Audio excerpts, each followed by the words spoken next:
আসসালামু আলাইকুম রহমতুল্লাহি ওবরকাতুহু। সম্মানিত দর্শক, আজকে যে বিষয়টি নিয়ে আলোচনা করব এটি কোনো কালের নয়, মানে কোনো নির্ধারিত সময়ের নয়। এটি আওয়ামী লীগের জমানা কিংবা বিএনপির জমানা কিংবা এরশাদের জমানা অথবা পাকিস্তান জমানা নয়।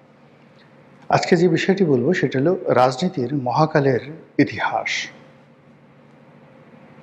এই ইতিহাস এমনভাবে বর্ণনা করব এতে করে আপনি বুঝতে পারবেন, খুব সহজে বুঝতে পারবেন আমি আসলে কী বলতে চাচ্ছি এবং এর মাধ্যমে আমি আসলে কী বোঝাতে যাচ্ছি।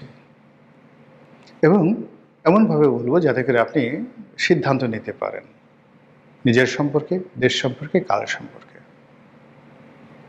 রাজনীতিতে পুতুল নাচ, রাজনীতিতে পুতুল এই শব্দটি ব্যাপক পরিচিত। দ্বিতীয় যে বিষয়টি হলো যে আমরা অনেক সময় একটা শব্দ ব্যবহার করি, তাসের ঘর, কাগজের তৈরি তাসের ঘর। তো সামান্য বাতাস হলে, ঝড় হলে, বৃষ্টি হলে আপনি যদি কাগজ দিয়ে একটা ঘর তৈরি করেন, সেই ঘর থাকে না, কোনো অবস্থাতে থাকে না। তো আপনি যখন নিজে অবৈধ হবেন, তারপর কোনো একটা পুতুল হবেন, তারপর পুতুল হওয়ার পরে আপনি একটা ঘর তৈরি করবেন। সেই ঘর আপনি কনক্রিট দিয়ে তৈরি করেন, স্বর্ণ দিয়ে তৈরি করেন, হীরা, মণি, মুক্তা, জহরত দিয়ে তৈরি করেন, পাহাড় কেটে কেটে আদ এবং সামুদ তাদের মতো তৈরি করেন, যেটাকে ইরামবাসী বলা হয়। কোরআনে যেটাকে বলা হয় ইরামবাসী। এবং এই ইরামবাসী এখন জর্ডানের একটা জায়গা আছে, নাম হলো পেত্রা। সেখানে দেখবেন যে পাহাড় কেটে কেটে সেই ইরামের অধিবাসীরা অসাধারণ সুন্দর সুন্দর হাজার হাজার বাড়িঘর তারা নির্মাণ করেছিল। তো এটি অতি আশ্চর্য, এখনো মানুষ অবাক হয়ে যায় যে এই পাহাড় কেটে কেটে এখানে কিভাবে তারা ঘর তৈরি করেছিল, কিভাবে তারা বসবাস করেছিল। এই মানে একটা অদ্ভুত শহর তারা বানিয়েছিল। কিন্তু সেই বাড়িঘর সব কিছুই তাসের ঘরের মতো উড়ে গিয়েছিল। এর কারণ হলো তারা যে কর্মগুলো করত, মন্দ কাজ করত, এই মন্দ কাজের ফলে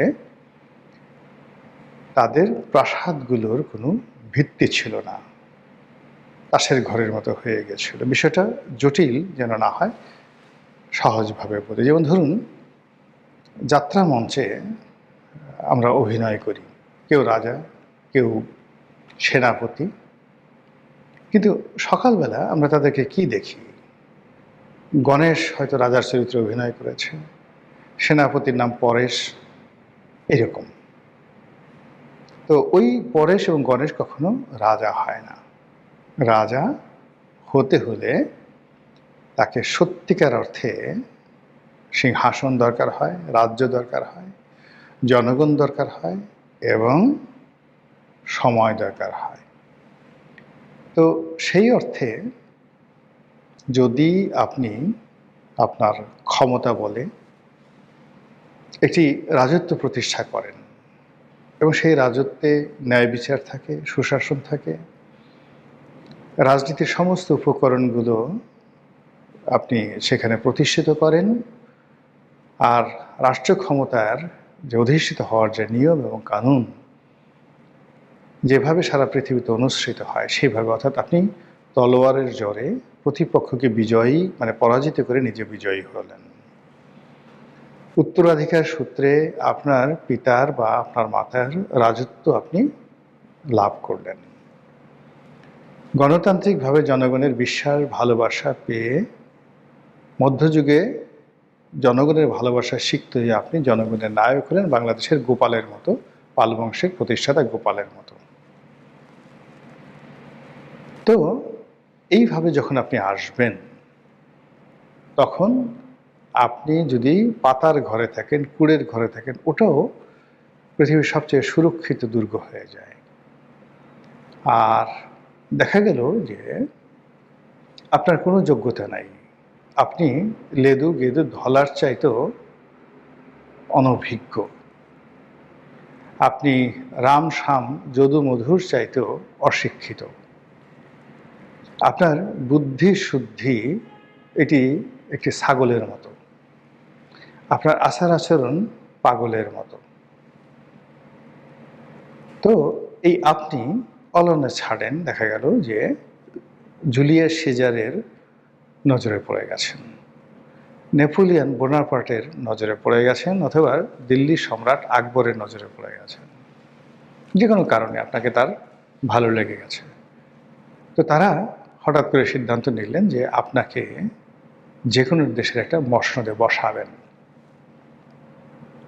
যেই কথা সেই কাজ, রাজা হুকুম দিয়েছেন, সঙ্গে সঙ্গে আপনি সিংহাসনে বসে গেলেন।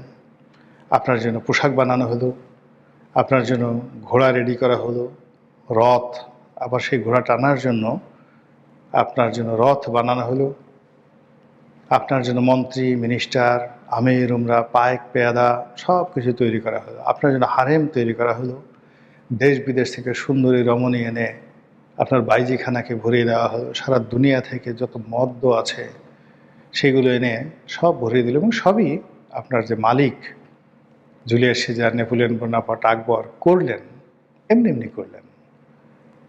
পুতুল, আপনাকে পুতুল বানিয়ে বসিয়ে দেওয়া হলো। তখন আপনি সিংহাসনে বসে যে কর্ম করবেন, সেই কর্মগুলি হবে পুতুলের মতো কর্ম, এবং আপনি যে কাজকর্মগুলো করবেন সেগুলো যেটা লিখিত থাকবে, ইতিহাস হবে, সেইগুলো হবে পুতুল নাচের ইতিকথার মতো। দ্বিতীয়ত হলো যে আপনি যে প্রাসাদে থাকবেন, সেই প্রাসাদ ইট বালু সিমেন্ট, সেই প্রাসাদ মরমর পাথরের তৈরি হোক, মার্বেল পাথরের তৈরি হোক, সেই প্রাসাদের প্রতিটি আনাচে কানাচে স্বর্ণ দিয়ে মুড়িয়ে দেওয়া হোক, কিন্তু সেটির স্থায়িত্ব হবে জাস্ট লাইক তাসের ঘরের মতো। যে কোনো সময় যে কোনো মুহূর্তে আপনার মালিক আপনার আশীর্বাদ আপনার মাথার উপর থেকে নিয়ে যাবে, আর আপনি সঙ্গে সঙ্গে সেখানে ধসে পড়বেন। মানুষ আপনার মালিকের ভয়ে গতকাল সন্ধ্যার সময় আপনাকে কুর্নিশ করেছে, সকালবেলা এসে তারা আপনাকে খুঁজবে কি করে পাড়া দিয়ে আপনার পেটের নাড়ি ভুড়ি বের করা ফেলা হয়। এটা হলো রাজনীতির ইতিহাস, এবং এই ইতিহাস বহুবার ঘটেছে। ছোট্ট একটা কাহিনী বলি। যখন নাদির শাহ আক্রমণ করেন, ভারত আক্রমণ করেন নাদির শাহ। নাদির শাহ কে ছিলেন? পারস্যের সম্রাট। তো তিনি ভারত আক্রমণ করলেন, তখন মুঘল সম্রাট মোহাম্মদ শাহ ক্ষমতাতে। তো দিল্লি আক্রমণ করতে আসছেন মোহাম্মদ শাহ, চিন্তা করলেন যে আমি তো বেসিক্যালি পুতুল, আমার তো কোনো ক্ষমতা নেই। দিল্লির আমির উমরা, তারপর মুঘল বংশের যারা লোকজন, তারা আমাকে বসিয়ে রেখেছে, আমি ভাতা খাই, আর সুবেদার মানে যে সকল সেনা শাসক আছেন তারা, যে সকল উমেদার আছেন তারা, জমিদার আছেন তারা, তারা প্রজাদেরকে অত্যাচার করে জুলুম করে যে টাকা দেয়, সেই টাকা আমরা মানে এই সিংহাসনে বসে সেগুলো আমি দুই হাতে অর্জন করি, খাই, আনন্দ করি, ফুর্তি করি। তো মোহাম্মদ শাহের অসাধারণ কতগুলো যাকে বলা হয় অভ্যাস ছিল।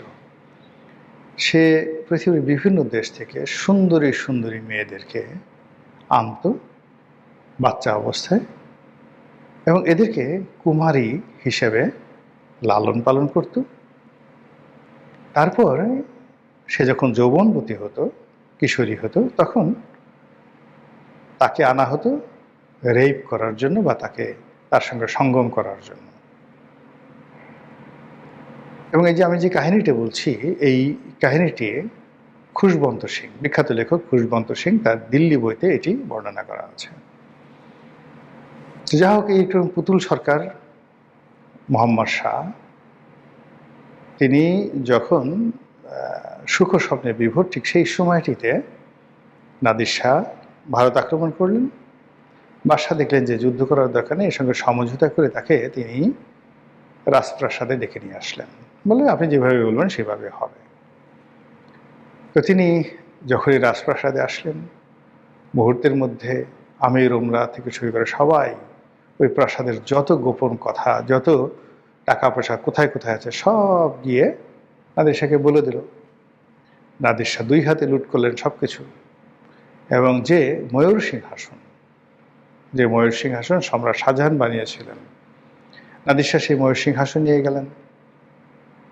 আর ওই প্রাসাদের যে সবচেয়ে সুন্দরী যে মেয়েটি, যে মেয়েটিকে তৈরি করা হয়েছিল কুমারী হিসেবে, ওই যে অসাধারণ সুন্দর মেয়েটিকে নাদির শাহ বললেন যে এরকম একটা মেয়ে আছে, ওটাকে নিয়ে আসো।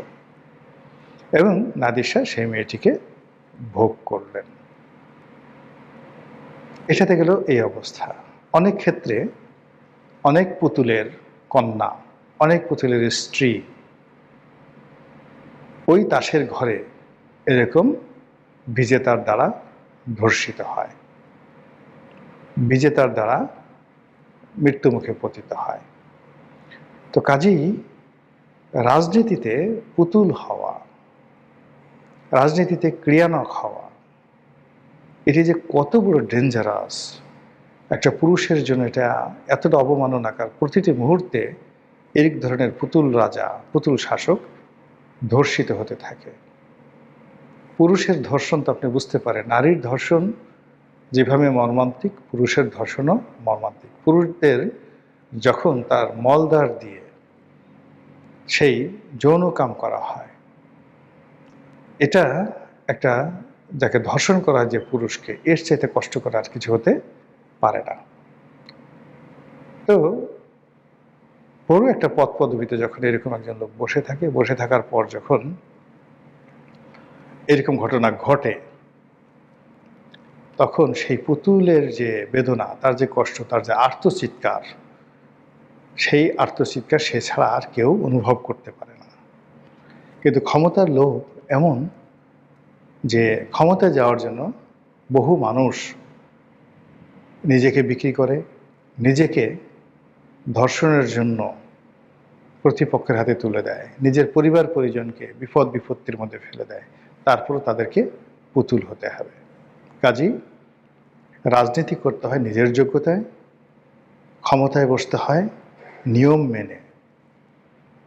নিয়মের বাইরে যখনই কোনো কিছু একটা হতে যায়, তখনই সেখানে পুতুল নাচের ইতিকথা তৈরি হয়। এইভাবে তৈরি হয়েছে প্রাচীন দুনিয়ায়, তৈরি হয়েছে মধ্যযুগে, আর আধুনিক কালেও অহরহ তৈরি হয়ে যাচ্ছে।